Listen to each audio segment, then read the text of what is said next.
خدمت همه آیات و عظام، علما، فضلا، به همه مقامات کشوری و لشکری و دنبوری ویستیر و وشتوریام سلام عرض میکنم. آقا ما همین که وارد مجلس شدیم فضای رعلت بود. رعلت که میگم نه رعلت ها، رعلت آره رعلت. گفتم رعلت یاد امام افتادم، امام راحل که قده تو سرش بود بیشرف. بخاطر همین تو همین حال و فضای رعلت و راحلی و این چیزا یه دو بیتی اومد تو کلم، دو بیتی اومد مصرع روش غزل کنارش، از اون ور یهو بچهای کوچه مردا ریختن پشتم. سلام علیکم سلام علیکم.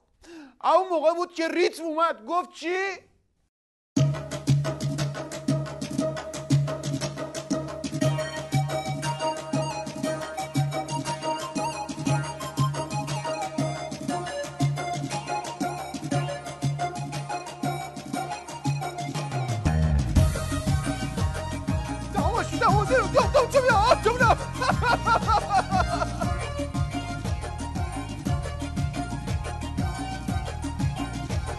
جمال بی نقطت و عشق است امام.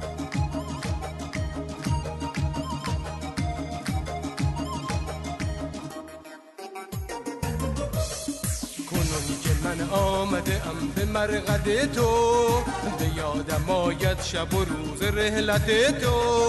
نشسته بودیم گریان به ریش تو آویزان، فشارمون بالا بود بعد تو ای راحل جان. نظام در بود آقا فقط نصیب ما بود.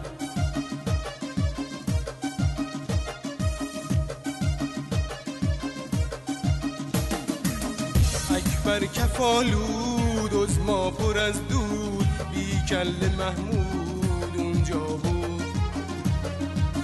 زهرو که خوردی افتادی مردی، بی تو ولایت شد نابود.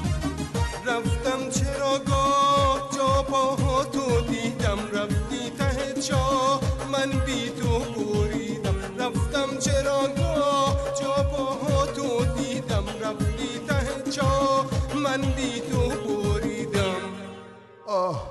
بریدم.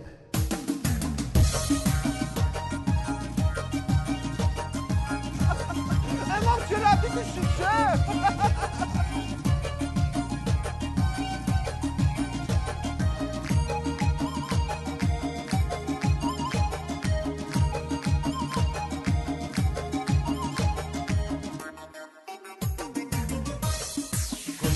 من آمده ام به مرقد تو، به یادم آید شب و روز رحلت تو.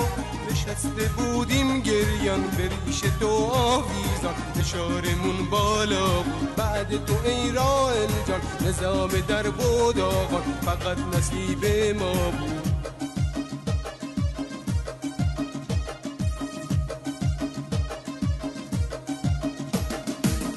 اکبر کفالود از ما پر از دود، بی کل محمود اونجا بود.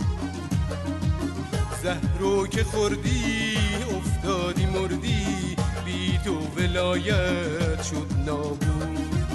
اکبر کفالود از ما پر از دود، بی کل محمود اونجا بود. زهرو که خوردی افتادی مردی، بی تو ولایت شد نابود. شیشه امامو نشنی؟